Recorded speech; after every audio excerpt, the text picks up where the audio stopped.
Bismillahirrahmanirrahim. Assalamualaikum warahmatullahi wabarakatuh. Teman-teman semua, selamat bertemu kembali di praktikum genetika tumbuhan pada acara kedua dengan judul perbandingan genetika pada perkawinan tiruan. Tujuan dari praktikum kita hari ini adalah mengetahui kedekatan perkawinan tiruan antara dua individu heterozigot pada satu gennya dengan kebenaran hukum Mendel. Teman-teman semua, seperti yang kita pelajari pada kegiatan perkuliahan genetika, bahwa setiap individu akan mewarisi sifat dari induknya. Suatu individu akan mewarisi sifat dari induknya, yaitu keturunan mewarisi sifat induknya melalui gamet-gamet yang dibawa pada keturunannya. Suatu individu dilambangkan paling sedikit ada dua huruf yang merupakan genotip. Misalnya A besar A besar, A besar A kecil, B besar B besar, dan lain sebagainya. Nah, sebagai contoh, misal huruf A besar dengan A kecil pada suatu individu yang bergenotip A besar A kecil merupakan suatu pasangan. A besar disebut alel A kecil dan A kecil adalah alel dari A besar. Berdasarkan pasangan alel tersebut, maka kita membedakan suatu individu dengan sebutan heterozigot dan homozigot. Heterozigot adalah individu yang susunan genetiknya mempunyai gen yang berlainan. Contoh, A besar A kecil, B besar B kecil. Sedangkan homozigot adalah individu yang susunan gennya sama. Contoh, A besar A besar, A kecil A kecil, B besar B besar, B kecil, dan lain sebagainya. Individu dengan genotip A besar disebut homozigot dominan. Individu dengan genotip A kecil disebut homozigot resesif, dan individu dengan genotip A besar A kecil atau B besar B kecil disebut dengan individu heterozigot. Nah, pada kegiatan praktikum ini kita akan mencoba mensimulasikan hukum Mendel 1 dan hukum Mendel 2, yaitu hukum segregasi dan hukum perpaduan bebas, di mana suatu pasangan alel akan memisah pada proses perkawinan dan bersatu kembali secara bebas untuk membentuk genotip baru, baik itu sama dengan induknya ataupun berbeda dengan induknya.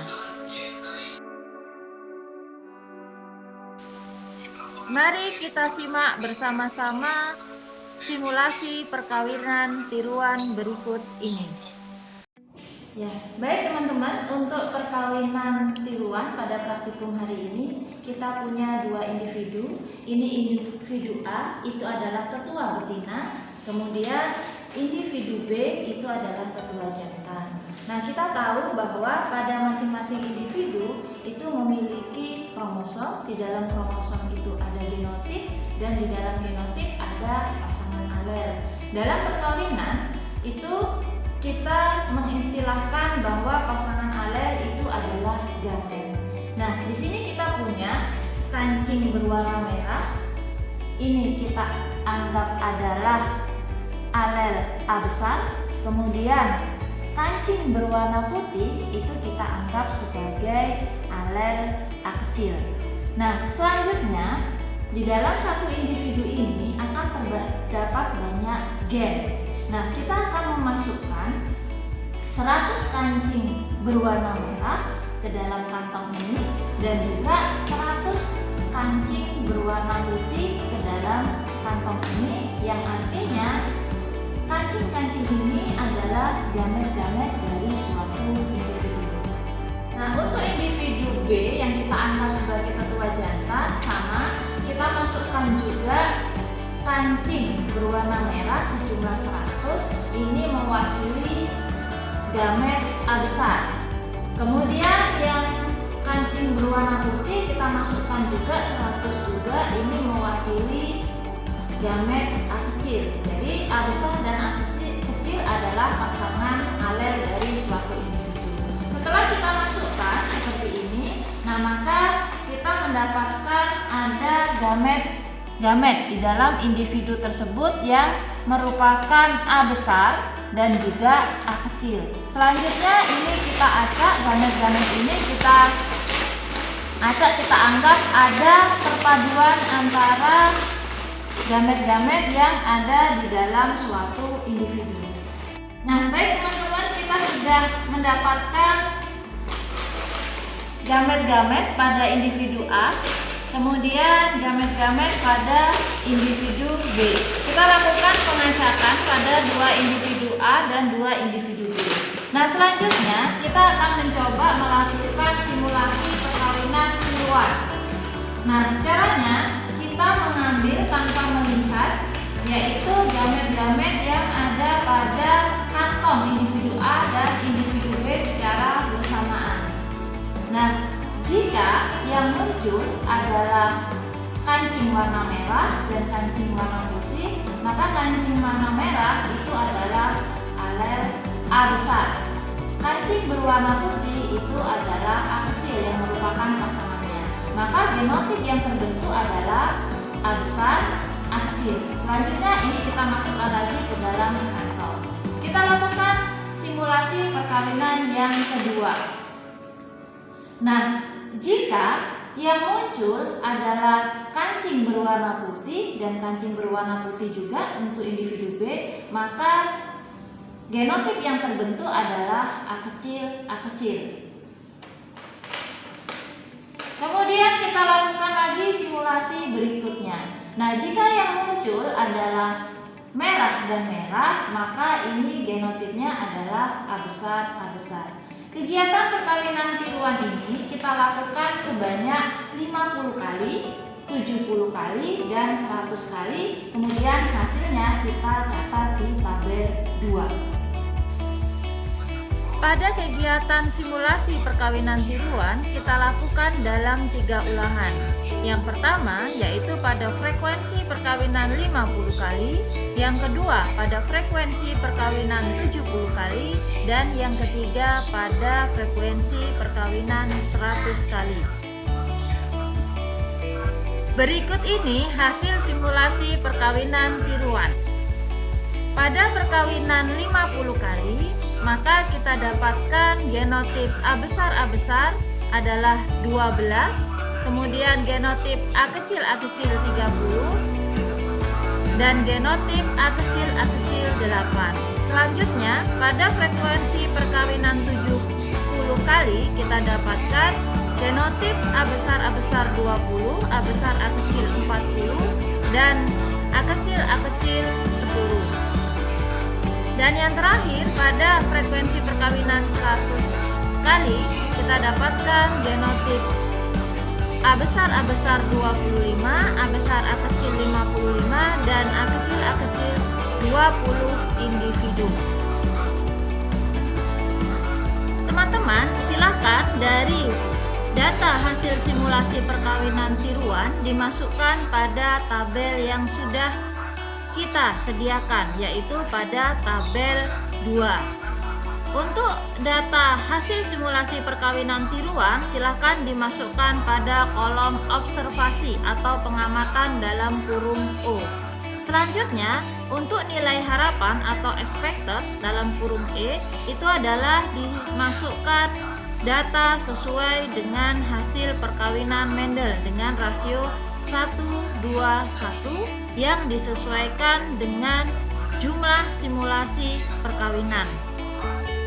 Kemudian nanti silakan Anda hitung nilai Chi kuadrat itu dan tentukan Chi kuadrat tabel dari tabel yang kita siapkan dan Anda buat kesimpulannya.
mengetahui nilai harapan dari perkawinan Mendel, maka Anda bisa melihat contoh yang saya berikan di depan teman-teman, di mana pada perkawinan antara individu homozigot dominan dengan individu homozigot resesif, maka pada generasi pertama itu didapatkan semua keturunannya heterozigot dengan simbol genotip T besar T kecil.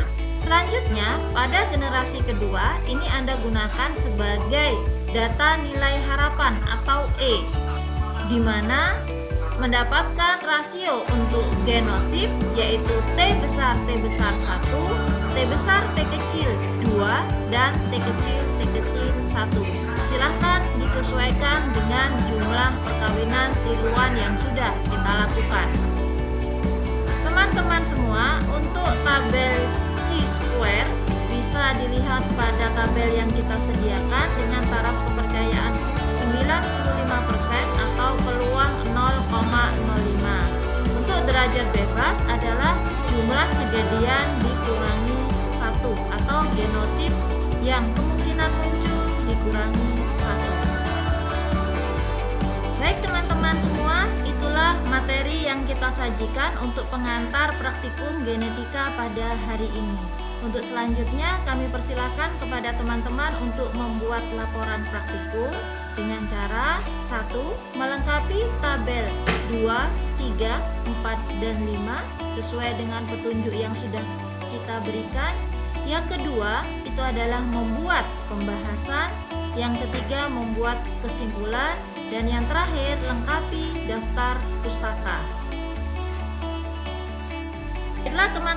Baiklah teman-teman semua, itulah materi yang kita sajikan untuk pengantar praktikum kita pada hari ini. Silahkan dikerjakan dengan seoptimal mungkin supaya hasilnya bisa lebih baik dibandingkan dengan pertemuan yang sebelumnya. Bagi teman-teman yang merasa ada kesulitan, silahkan bertanya melalui grup yang sudah kita sediakan, bisa berupa chat atau tulisan ataupun bisa berupa audio. Tetap semangat, jaga motivasi positif. Kita akhiri.